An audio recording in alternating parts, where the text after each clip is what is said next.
चलिए आज एक खास सफर पर निकलते हैं। एक ऐसा सफर जो अंदर से शुरू होता है और बाहर की दुनिया से हमारे रिश्तों को बेहतर बनाता है। ये सफर है खुद को और दूसरों को बेहतर तरीके से समझने का। तो आइए एक ज्यादा दयालु जिंदगी जीने के लिए इस टूल किट को साथ मिलकर खोलते हैं। तो ठीक है, चलिए सीधे मुद्दे पर आते हैं। हम शुरुआत एक बहुत ही आसान लेकिन बहुत ही गहरी बात से करते हैं कि हम खुद से कैसे बात करते हैं, और जब दूसरों से बात करने की बारी आती है तो हमारा तरीका कैसे बदल जाता है। अब जरा इस पे ध्यान दीजिए, कितना बड़ा फर्क है ना? सोचिए, जब कोई दोस्त परेशान होता है तो हम फौरन कहते हैं कोई बात नहीं यार, सबसे गलतियां होती हैं। लेकिन जब हम खुद उसी सिचुएशन में होते हैं तो मन में क्या आवाज आती है? मैं कितना बड़ा फेलियर हूं। बस यही यही वो कड़वा सच है जो ये बताता है कि हम खुद के लिए कितने सख्त हो जाते हैं। तो सवाल ये उठता है कि ऐसा क्यों है? हम अपने सबसे अच्छे दोस्त होने के बजाय अक्सर अपने ही सबसे बड़े दुश्मन क्यों बन जाते हैं? वो कौन से डर हैं जो हमें खुद के साथ इतनी सख्ती से पेश आने पर मजबूर करते हैं? ये एक ऐसा सवाल है जिसका जवाब हम सबके अंदर ही कहीं छिपा हुआ है। तो चलिए अब आगे बढ़ते हैं और देखते हैं कि हमारे अंदर बैठे इस सख्त क्रिटिक का इलाज क्या है। और जवाब बहुत आसान है, खुद के साथ ठीक वैसा ही व्यवहार करना जैसा हम एक अच्छे दोस्त के साथ करते हैं। इसी को कहते हैं आत्मकरुणा। तो ये सेल्फ कंपैशन या आत्मकरुणा आखिर है क्या? देखिए, ये मुश्किल वक्त में खुद के साथ वैसी ही दया और समझदारी दिखाने की एक प्रैक्टिस है जैसी हम किसी दोस्त को दिखाते हैं। और इसके 3 बहुत ही ज़रूरी हिस्से हैं जो इसे इतना पावरफुल बनाते हैं। और ये रहे वो 3 कदम। इसे सेल्फ कंपैशन ब्रेक भी कहते हैं। पहला कदम है माइंडफुलनेस, मतलब ये मानना कि हाँ, ये एक मुश्किल पल है। दूसरा है कॉमन ह्यूमैनिटी, यानी खुद को याद दिलाना कि दुख और तकलीफ तो जिंदगी का हिस्सा है और हम इसमें अकेले नहीं हैं। और तीसरा है सेल्फ काइंडनेस, यानी खुद से कहना मैं अपने लिए दयालु बनूंगा या बनूंगी। ये एक बहुत ही सिंपल लेकिन असरदार तरीका है। देखिए, जब हम अंदर से खुद के लिए मजबूत हो जाते हैं ना, तो बाहर की चुनौतियों का सामना करना भी आसान हो जाता है। तो अब देखते हैं कि ये जो सेल्फ कंपैशन है, ये हमें दूसरों की आलोचना से निपटने में कैसे मदद करता है। कैसे हम हर आलोचना को एक हमले की तरह नहीं, बल्कि आगे बढ़ने के एक मौके की तरह देख सकते हैं। तो अगर कोई आपकी आलोचना करे तो क्या करे? हेल्थ शॉट्स के एक्सपर्ट्स कहते हैं कि इसके 4 बहुत अच्छे तरीके हैं।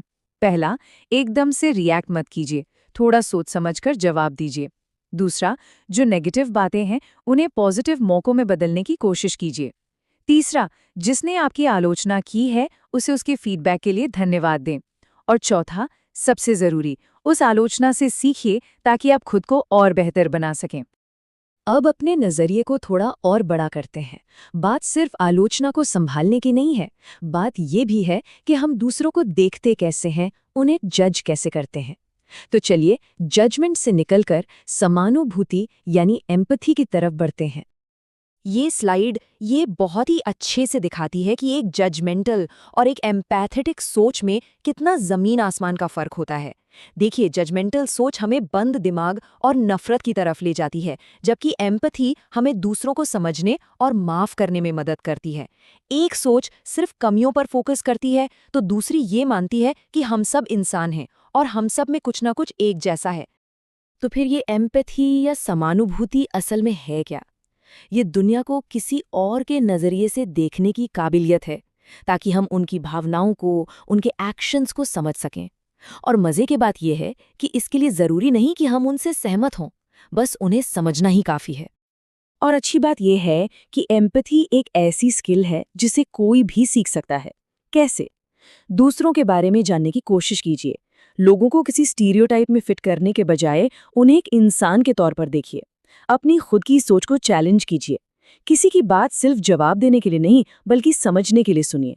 और अलग अलग तरह के लोगों से मिलिए, उनके अनुभवों को जानने की कोशिश कीजिए। तो इन सब बातों का निचोड़ क्या है? सबसे ज़रूरी बात यह है कि हम इन सब चीज़ों को अपनी रोज़ की ज़िंदगी में कैसे लाएं। तो चलिए इन सभी आइडियाज़ को एक साथ एक प्रैक्टिकल टूल किट में डालते हैं। यहाँ 3 बहुत ही पावरफुल एक्सरसाइज हैं। पहली, एक सेल्फ कंपैशन जर्नल बनाना। जब भी कुछ मुश्किल हो तो उन 3 स्टेप्स का इस्तेमाल करके उसके बारे में लिखिए। दूसरी, अपनी अंदरूनी बातचीत को बदलना, यानी अपने अंदर की उस आलोचना करने वाली आवाज़ को पहचानना और उसे एक सपोर्टिव दोस्त की आवाज़ में बदलना। और तीसरी द 3 चेयर्स डायलॉग, जहां आप आलोचक, जिसकी आलोचना हो रही है, और एक दयालु ऑब्जर्वर, तीनों की भूमिका निभाकर एक नई समझ हासिल करते हैं। और आखिर में बस यही बात याद रखिए कि अगर आप सच में खुद को मोटिवेट करना चाहते हैं तो प्यार डर से कहीं ज्यादा ताकतवर है। डर या आलोचना से मिला मोटिवेशन ज्यादा दिन नहीं टिकता, लेकिन प्यार और दया से मिली प्रेरणा हमेशा साथ रहती है। तो आज की ये सारी बातचीत इस एक सवाल पर आके खत्म होती है। आज ऐसी कौन सी एक बातचीत है, चाहे वो खुद से हो या किसी और से, जिसे आप थोड़ी ज्यादा करुणा, थोड़ी ज्यादा दयालुता के साथ करेंगे? इस पर जरूर सोचिएगा।